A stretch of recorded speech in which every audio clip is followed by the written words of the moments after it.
Bienvenue à toi dans cette nouvelle vidéo où je vais te parler de la trap bar que j'ai reçue, je vais te donner mes impressions sur son utilisation et puis te dire si c'est une barre plus adaptée ou non à la pratique du soulevé de terre.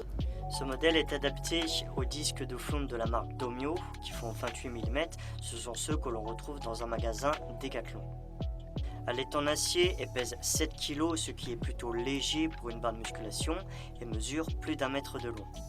Elle peut supporter une charge allant jusqu'à 120 kg, donc si tu es débutant ou un peu expérimenté, tu as de quoi faire avec cette barre.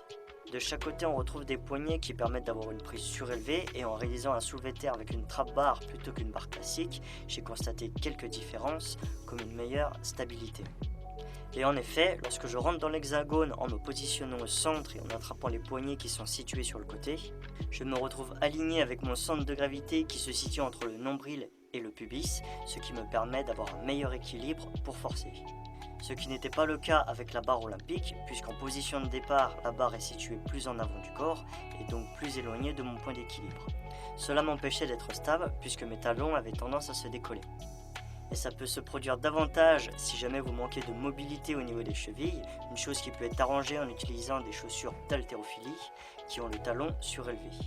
Maintenant, observons ces deux images, l'une où j'effectue du soulevé de terre avec une trap bar et l'autre avec une barre classique.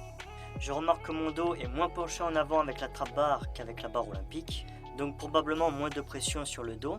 Je peux donc dire qu'il y a moins de risque de se blesser au niveau de la colonne en réalisant un soulevé de terre avec cette trap bar. C'est plutôt une bonne nouvelle, mais est-ce que ces deux barres de musculation servent à travailler les mêmes muscles? C'est ce que j'ai souhaité tester pour cette vidéo.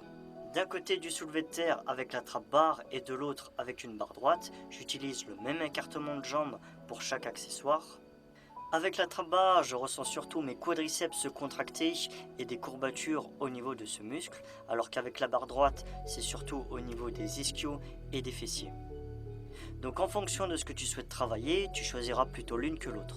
Et pour te montrer que l'accessoire est assez solide, j'ai souhaité le tester en mettant le plus lourd possible en fonction de mes capacités sur une série de 10 répétitions. Et j'ai réussi à mettre une charge de 75 kg en ayant une bonne stabilité au moment où je force.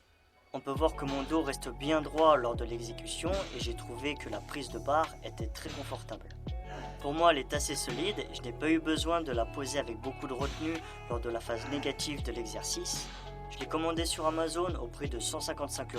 Il faut ajouter 30 € de frais d'expédition puisqu'elle vient d'Asie, ce qui fait un total de 185 €.